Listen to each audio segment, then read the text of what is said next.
Bangladesh versus south Africa. Bangladesh সময় আজকে এই ম্যাচটি রাত 8:30-এ অনুষ্ঠিত হতে যাচ্ছে আমেরিকার নিউ ইয়র্কের নাসাউ কাউন্টি ক্রিকেট স্টেডিয়ামে। তো এখন পর্যন্ত টি-20 ওয়ার্ল্ড কাপের কোনো ওই রকম কোনো দুর্ঘটনা বা অঘটন যদি নাও ঘটে থাকে, আসলে কোনো টিম, কোনো আসলে প্লেয়ার বা কোনো কিছু না ঘটলেও একটা দুর্ঘটনা অঘটন ঘটাচ্ছে, সেটা হচ্ছে নাসাউ কাউন্টি ক্রিকেট স্টেডিয়াম। আমরা জানি এই ক্রিকেট স্টেডিয়ামটার ড্রপিং পিচ প্রথম থেকেই সমালোচনার মধ্যে ছিল এবং সেটাই বারবার অঘটন ঘটাচ্ছে এবং লো স্কোরিং ম্যাচ উপহার দিচ্ছে। এবং যদি আমরা গতকালের ইন্ডিয়া পাকিস্তান হাই ভোল্টেজ ম্যাচের কথা আলোচনা করি, বিশ্বের সেরা ব্যাটিং লাইন আপ নিয়ে ইন্ডিয়া মাত্র 119 রান করতে পেরেছে এবং তাও পুরো 20 ওভার খেলতে পারে নাই। সেখানে পাকিস্তানের ব্যাটসম্যানরাও খুবই নাকানি চুবানি খেয়েছে এবং ওখানে বলারদের বলের যে মুভমেন্ট, বারবার যে আসলে বল স্লোয়ার, বলের ভেরিয়েশন চেঞ্জ করলে যে অনেক ভালো পারফরমেন্স, ভালো সাকসেস পাওয়া যাচ্ছে আসলে নাসাউ কাউন্টি ক্রিকেট স্টেডিয়াম যতগুলো ম্যাচ হয়েছে সেই ম্যাচগুলোর মাধ্যমে সেটাই বুঝতে পারছি। সাউথ আফ্রিকা ভার্সেস শ্রীলঙ্কার ম্যাচে যদি নিয়ে কথা বলি, সেইখানে আমরা দেখতে পারবো শ্রীলঙ্কা মাত্র 77 রানে অল আউট হয়ে গেছে। তা আসলে এই মাঠে সব ম্যাচই স্লো স্কোরিং বা স্লো পিচের খেলার কারণে স্কোরিং খুবই বাজে হচ্ছে।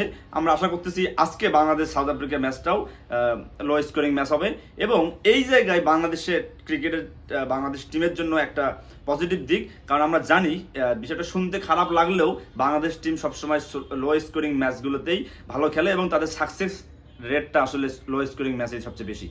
সো বাংলাদেশের একটা দারুণ সম্ভাবনা আছে আজকে সাউথ আফ্রিকার সাথে ম্যাচটা জেতার। এবং বাংলাদেশ সাউথ আফ্রিকা ম্যাচটা আসলে কিভাবে হইলে বাংলাদেশ কিভাবে তাদের প্লেয়াররা কিভাবে খেললে বাংলাদেশ ম্যাচ জিততে পারে, এই বিষয়টা নিয়েই 5টি পয়েন্টের কথা বলবো আজকে। আসসালামু আলাইকুম, সবাইকে স্বাগতম জানাচ্ছি। আমি আইনুন নিশাদ। পয়েন্ট নাম্বার 1 এবং সবচেয়ে গুরুত্বপূর্ণ পয়েন্ট হচ্ছে মোস্তাফিজুর রহমান, যে কিনা এই পিচের জন্য আদর্শ একজন বলার। আমরা জানি মোস্তাফিজের স্লো পিচে কিভাবে বল সে মুভমেন্ট করতে পারে, তার কাটার কিভাবে ধরে। সো মোস্তাফিজ যদি এই মাঠে ঠিকঠাক মতো ক্লিক করতে না পারে, তার মানে এটা দুর্ভাগ্য ছাড়া কিছু হতে পারে না। এবং আমরা আশা রাখতেছি মোস্তাফিজ তার বেস্ট পারফরমেন্সটা আজকে দেখাবে এই পিচে এবং তার পারফরমেন্স দেখানোর জন্য যা যা দরকার পিচে সেই সুবিধা আসলে সে পাবে। এরপর পয়েন্ট নাম্বার 2, যদি আমরা সাকিব আল হাসানকে নিয়ে কথা বলি, আমরা এখনো মনে করছি আমরা এই টি-20 ওয়ার্ল্ড কাপে সাকিব আল হাসান এখনো টি-20 ওয়ার্ল্ড কাপ শুরুই করতে পারেনি। আমার ব্যক্তিগতভাবে মতামত, সাকিব আল হাসানের আজকে টি-20 ওয়ার্ল্ড কাপের মেইন ম্যাচ শুরু হবে এবং সাকিব আল হাসান আজকে একটা ব্লাস্ট করে দেবে, এটা আশা করতেছি।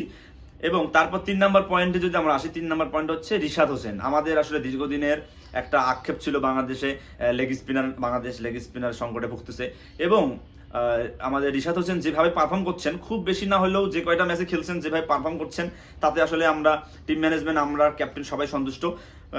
এবং একটা দিকে আপনারা চিন্তা করে দেখতে পারেন যে একজন লেগ স্পিনার, সাকিবের মতো একজন অফ স্পিনার এবং আমাদের মোস্তাফিজের মতো একজন কাটার বলার বলেন বা সিমার বলেন, স্লোয়ার যে পারদর্শী, এই যে একটা বোলিং ডিপার্টমেন্টের এই ত্রয়ীটা যদি কোনোভাবে ক্লিক করে এবং এই ত্রয়ী ক্লিক করার জন্য আদর্শ একটা পিচ হচ্ছে নাসাউ কাউন্টি ক্রিকেট স্টেডিয়াম, তাহলে অপোনেন্ট টিমের ব্যাটসম্যানরা অবশ্যই প্রেসারে পড়বে বলে মনে করছি।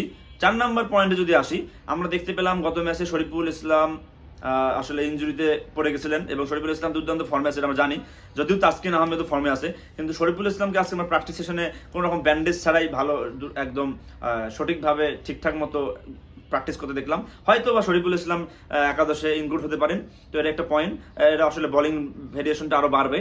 আর 5 নম্বর পয়েন্ট, আমার মনে হয় ব্যক্তিগতভাবে আমার প্রেডিকশন যেটা হচ্ছে, আমরা যদি ওপেনে বা টপ অর্ডারে তানজিম, তামিম, লিটন এবং সম্মুখে যে কোনো একজনকে ড্রপ করে যদি আমরা জাকের আলীকে লোয়ার মিডল অর্ডারে একজনকে ইনক্লুড করি, তাহলে মনে হয় আরো বেটার কিছু হবে।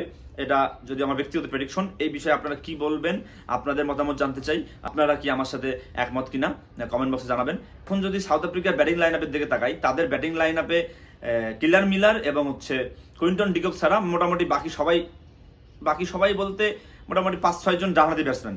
সো সাকিবের রোলটা এখানে কি হতে পারে বুঝতে পারছেন। ডানহাতি ব্যাটসম্যানের জন্য সাকিব কতটা ভয়ঙ্কর হয়ে যেতে পারে এবং সাকিব হচ্ছে মাইন্ড গেমের প্লেয়ার, সে আসলে মাইন্ড দিয়ে খেলবে।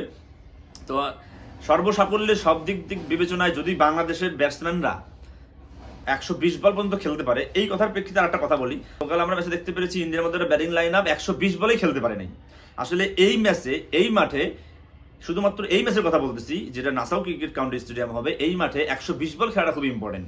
তো বাংলাদেশের ব্যাটসম্যানদের উচিত মাথায় এটা নিয়ে নামা যে আমরা 120 বল খেলবো। 120 বল খেললে ইজিলি 120-30 রান হওয়া সম্ভব, কারণ 140 রান 50 রান দরকার নাই তো, এটা স্লো পিচ। 140 রান হওয়ার এই পিচের অলরেডি অ্যাভারেজ 103 রান, সেখানে আমাদের 120-30 রান করলেই তো হয়ে যাচ্ছে। আমাদের বোলিং ভেরিয়েশনের প্রতি আমরা বিশ্বাস রাখবো এবং আমাদের ব্যাটসম্যানদের উচিত হবে 120 বল খেলে আসা। তো সব দিক বিবেচনায় বাংলাদেশ সাউথ আফ্রিকার ম্যাচটা অবশ্যই বাংলাদেশ সাউথ আফ্রিকা অবশ্যই শক্তিশালী, তারপরেও বাংলাদেশের জেতার সম্ভাবনা সর্বোচ্চ। আমার কেন জানি মনে হয় বাংলাদেশ এই ম্যাচটা আজকে জিতেই যাবে। সো এই প্রত্যাশা রেখেই ম্যাচের জন্য অপেক্ষা করব। আপনাদের প্রেডিকশন এবং ব্যক্তিগত মতামত কমেন্ট বক্সে জানাবেন। আমার সাথে মিলিয়ে নিতে পারেন আপনাদের প্রেডিকশন কীরকম হবে। ধন্যবাদ সবাইকে।